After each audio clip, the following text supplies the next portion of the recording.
Isang mapagpalayang araw po. Nandito naman po tayo sa ating channel, Lakdan MD. Subalit bago po ang lahat, shoutout po sa lahat ng aking mga subscribers at sa mga patuloy na tumatangkilik sa channel. Ang tatalakayin po natin ngayon ay may kinalaman po dun po sa ilang mga katanungan, no? Regarding po sa mga senior citizen, no? May mga nagtatanong po sa atin, ang senior citizen po ba ay pwede pa po bang maggwardya? No? Kasi may mga ilang mga security personnel dyan na pagka tinanong mo or may mga ilan dyan na let's say nagsawa na sa ibang trabaho at sa kanilang edad ngayon ay gustong pumasok maggwardya. No? So ang tanong ba, pag ikaw ba ay senior citizen na, pwede ka pa po bang maggwardya? O hanggang saan ba yung age bracket? No, kasi may mga ilan din tayong, minsan may mga reklamo rin tayong natatanggap na kung minsan hindi na sila tinatanggap due to their age. No? Dahil sila nga po ay malapit ng mag 60 years old. Okay? So ngayon po lilinawin po natin yung mga misconception na yan, no? Sa pamamagitan po, no, ng ilang mga probisyon, no, ng mga piling batas na nakakaapekto sa security profession. Okay po? Kung hihimayin po natin, during the effectivity of Republic Act 5487 o yung tinatawag na Private Security Agency Law, no? Dito po may provision po rito, no? Na meron pong nilagay silang age bracket dito. Ano po ba 'yon? Ito po ay nakasaad po sa Rule 5, no? Section 3. Okay? Qualification of a private security guard. No, nakalagay po diyan, no person shall be licensed as security guard unless he possesses the following qualifications. So nakalagay diyan, Filipino citizen, high school graduate, physically and mentally fit, no? Has undergone a pre-licensing training course or its equivalent. Yun po yung letter E. So, yung letter D po, nakalagay po rito yung sinasabi kong age bracket, no? Sabi diyan, not less than 18 years of age, nor more than 50 years of age. For new applicants, meron pong open-close parenthesis diyan, for new applicants and SGs in non-supervisory position. So, ibig lang po sabihin nito, pagka ikaw po ay private security professional, dito po sa lumang batas, no? Inuulit ko po, lumang batas po ito, RA 5487. Nakalagay po rito 18 years of age, no? So not less than 18 years of age, but not more than 50 years old. Yan po ay tumutukoy doon sa mga bagong aplikante. Ibig sabihin po, kung ikaw ay matagal ng security practitioner or security personnel, kahit more than 50 years old ka na, pwede kang mag-apply. Ito po ay tumutukoy lang for new applicants and SGs in non-supervisory position. Ibig sabihin, dati, kung ikaw ay bago lang mag-a-apply at ikaw ay nasa 50 o 50 years old na, medyo alanganin ka na kasi merong age bracket na dinidefine yung batas. Yung RA 5487. Okay? Dati po yon. So ngayon, dito po sa bagong batas, yung Republic Act 11917 o yung tinatawag na Private Security Services Industry Act, wala na pong age limit or wala na pong age bracket na nilagay po dito. So ano po bang nakalagay diyan? O ito po. Under po ng Rule 7, Section 16. So standard qualification for an LESP applicant, no? Kung ikaw po ay nag-apply bilang security personnel, no? Mag-apply ka dun sa tinatawag na LESP, no? License to Exercise Security Profession. And documentary requirements for new LESP application. Okay, ano po nakalagay diyan? Legal age. So pag sinabing legal age po, ibig sabihin pag tumuntong ka ng 18 anyos, yan na po 'yon, legal age na yan. Onwards. So wala na pong nilagay dyan tulad nung dati sa RA 5487 na not less than 18 years old nor more than 50 years of age. So wala na po yun. So basta sinabi nito, legal age. Napakaliwanag po niyan. Ibig sabihin, pag uminat ka ng 18 anyos, pwede kang mag-apply bilang security personnel. Pwede kang mag-secure ng lisensya mo at pag nabigyan ka ng lisensya ng SOSYA, ng Camp Crame, pwede kang mag-apply sa kahit na anong agency at para ma-deploy ka sa mga establishment. Okay po? So yun po yung number 1, legal age, Filipino citizen, physically and mentally fit, no? Good moral character. Okay? So wala kang kaso. Must not have been convicted of a crime or offense involving moral turpitude. So, ibig sabihin, wala kang grave offenses. Hindi ka gumawa ng kahit anong criminal offense, especially yung mga heinous crime. Yung po yung tinatawag na moral turpitude. Okay? And of course, yung number 6, no? Must have completed the necessary pre-licensing training program. No? O yung tinatawag na PLTP.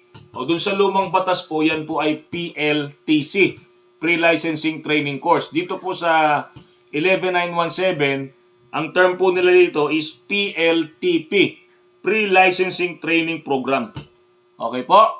No? Ngayon, bakit po dito sa bagong batas na 11917, bakit po tinanggal yung age bracket? No? So para po maliwanagan po ang lahat, no? Especially yung mga security agency and of course yung mga human resources personnel ng mga security agency at pati na rin po yung mga human resources department ng mga kliyente ninyo, no? So ano po ito? Ito po ay pagbibigay alam lamang, no? So meron po tayong batas, ang tinatawag po na Republic Act number 10911. Ulitin ko po, Republic Act number 10911 or 10911. 10911, 10911. So ano po yung batas na ito? An act prohibiting discrimination against any individual in employment on account of age and providing penalties thereof or therefore, no? So ibig sabihin, ano yung short title nito under section 1? Ito po yung batas sa tinatawag na Anti-Age Discrimination in Employment Act. So, ito po ay naging batas noong July 27, 2015. Okay po? So, sa pamamagitan po ng batas na ito, no, binibigyan po ng oportunidad yung mga senior citizen na magtrabaho pa. No, kung kaya pa ng kanilang pangangatawan at kung sabi nga dito rin na nakalagay sa batas na to, may mga pre-training, pre-education, no? So sana magmamulat po tayo, no? Kasi po kung hindi po tayo susunod, especially sa part po ng mga security agency at mga kliyente, kawawa naman po yung ating mga senior citizen, no? So, tandaan po natin, meron po rin tayong mga ilang batas dyan, no? Yung Republic Act 9994, Expanded Senior Citizens Act of 2010, no? Meron ding, at ito ay, yun po ay naamyendahan, no? Meron din pong RA 7432, an act to maximize the contribution of senior citizens to nation building, no? Granting benefits and special privileges, no?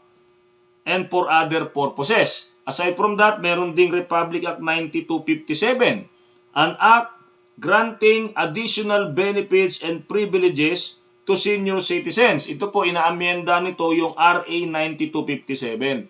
Kasama po sa pag-amyenda nito yung provision on employment para sa mga senior citizen. No? At in relation po rito, nandito nga rin po yung Republic Act 10911. No? Ito po yung Anti-Age Discrimination in Employment Act. So ano po bang nilalaman nito? Declaration of Policies, Section 2. The state shall promote equal opportunities in employment for everyone. Okay? So, to this end, it shall be the policy of the state to, letter A, promote employment of individuals on the basis of their abilities, knowledge, skills, and qualifications rather than their age. Okay po? So kung yan po ay 60 years old na, well-equipped pa naman, knowledgeable, no? Skillful dun sa trabaho, bakit po natin hindi tatanggapin? Okay po? Number 2, prohibit arbitrary age limitations in employment. Yon po ang ano dyan, no? Kaya po dito po sa 11917, no? Tinanggal na po yung age bracket, no? In relation po, in compliance with RA 10911. No, kasi dito po sa RA 10911, Section 2, letter B, prohibit arbitrary age limitations in employment. No, kaya nga po dun sa mga employer diyan, no? Sa mga establishment, mga security agencies diyan, kung hindi niyo po tatanggapin yung isang aplikante, isang job applicant, no? Dahil lang po sa edad, maaari baka may ma-violate po tayong provision ng RA 10911. Letter C, promote the right of all employees and workers regardless of age, no? Napakalinaw po. To be treated equally in terms of compensation, benefits, promotion, training, and other employment opportunities. Okay? So, equal opportunity para sa lahat ng empleyado o manggagawa, no, regardless of their age, no? So, yan po yung sinasaad ng Section 2, no, ng Republic Act RA 10911. Okay?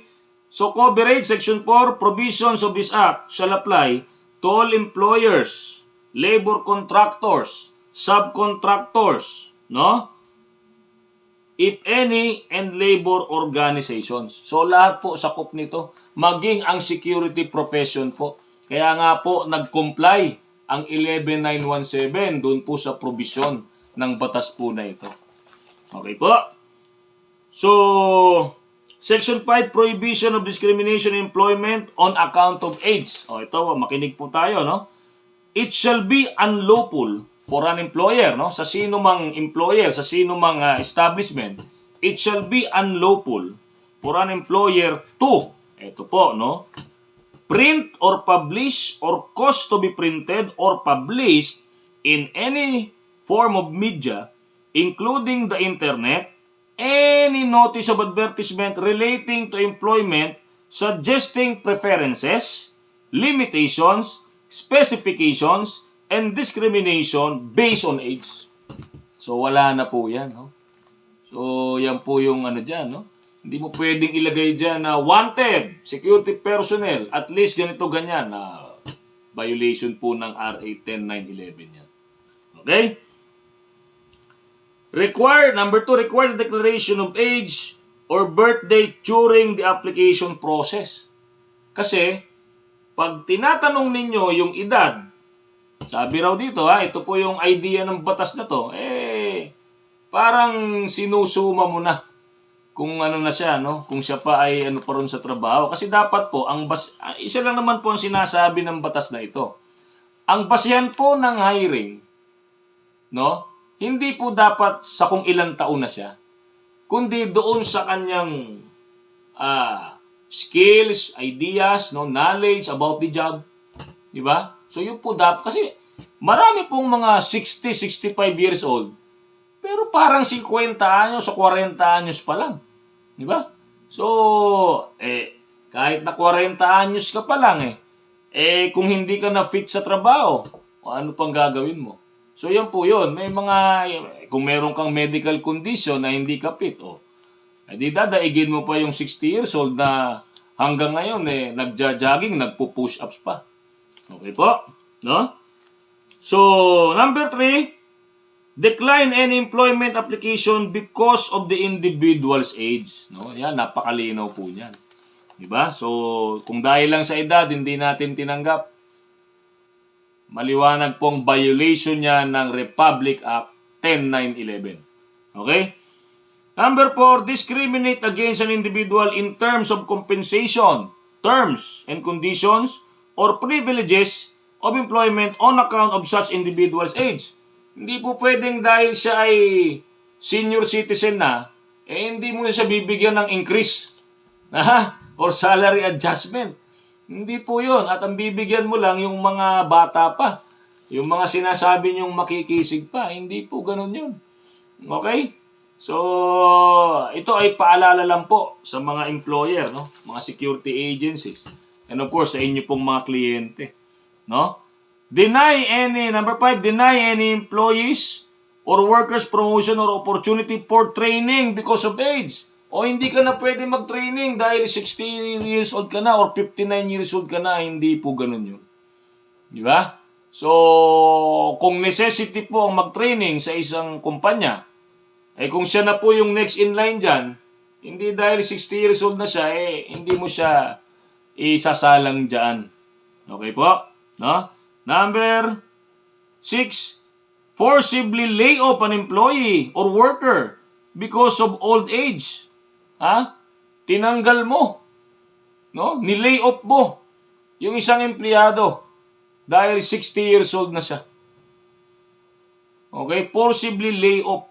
Hindi man sinasabing gano'n, pero dahil siya ay malapit ng magretiro, ni-lay off mo siya. Hindi po gano'n yun. No? Depende kung ano po yung ano rito. Pero sinasabi ito, forcibly lay off an employee or worker because of old age. Ni-lay off mo siya dahil sa edad niya. Okay? Maliwanag po yan. No? Number 7, impose early retirement on the basis of such employees or workers' age. No? Nagpatupad yung isang kumpanya ng early retirement dahil sa edad. Maaring may violation po. No? Of course, depende naman po yan doon sa package na binibigay po ng mga kumpanya. May mga kumpanya naman po kasi na dinidiscuss niya lahat yan. At kung nagustuhan naman din ng isang empleyado, may laya po yung empleyadong mamili dyan. Pero kung susundin po yung batas, kung dahil lang po sa edad, magpapatupad ka ng early retirement, kung yun lang po ang rason, sinasabi po natin na medyo sala po yun sa batas. Okay po? No? Letter B, it shall be unlawful for a labor contractor or subcontractor, if any, to refuse to repair for employment or otherwise discriminate against any individual because of such person's age. So, napakaliwanag po niyan. Letter C, it shall be unlawful for a labor organization to, no, ito naman sa mga labor organization, to deny membership to any individual because of such individual's age. Di ba? Ano ibig sabihin yan? Nagtayo ka ng union, nagtayo ka ng grupo sa kumpanya, no? Accredited ng DOLE. Hindi mo sinama yung isang empleyado dahil retirable na siya. Mali po 'yun. 'Di ba? Karapatan po 'yun na empleyado, no? Exclude from each membership any individual because of such individual age. 'Di ba? 'Yun na nga. Hindi mo sinama, no? Cause or attempt to cause an employer to discriminate against an individual in violation of this act. Kasi, pag yung employer, di ba? Ganun ang thinking. Yung mga empleyado mo, ganun din, no? Sabi nga nito, cause or attempt to cause an employer to discriminate. Di ba? So, cause or attempt to cause. No, meron kang pagbabanta or tawag yan, attempt to cause, yung pagbabalak, no? Di ba? Na mag-discriminate dahil sa edad ng tao, no? Letter D, it shall be unlawful for a publisher to print or publish any notice of advertisement, no, relating to employment, suggesting preferences, limitations, specifications, and discrimination based on age. So, napakaliwanag po ng batas nito. Okay po? Ito po ay batas, protection po ito para sa mga senior citizen, no? Na nagnanais pang, of course, yung mga senior citizen, no, nagnanais pa nilang exercise yung kanilang natitirang lakas, gamitin yung kanilang natitirang lakas, effort, talino, no? Upang makatulong, no, sa ekonomiya ng ating bansa. Di ba? Sana po wag natin sila pagkaitan, no? Doon po sa mga security personnel na nangangambang mag-apply dahil po kayo po ay nasa edad, nasa 60 years old na or retirable na or nearly 60 years old, wag po kayong mag-alala, no? May batas po regarding dyan, no? At maliwanag rin po yung nilalaman ng 11917. No? Tinanggal na po yung age bracket na yan. Okay? Doon naman po sa mga security agency, bigyan po natin ng tsansa. Yung mga nag-a-apply sa atin na medyo may edad na, kung sila naman po ay nagnanais pang magtrabaho at busilak ang kanilang kalooban na tuparin ang kanilang tungkulin, bakit po natin pagkakaitan ng oportunidad? At doon naman po sa mga kliyente ng mga security agency, medyo lawakan po natin ang ating pangunawa, no? Especially doon sa mga human resources department at doon sa mga personnel department ng mga agency. Lawakan natin yung ating pangunawa. Kung yung ating gobyerno, no, ay gustong matulungan, no, yung mga senior citizen, no, na kumita at maging produktibo pa sa ating lipunan, hindi po mangyayari yan kung wala pong pakikiisa ng private sector, no?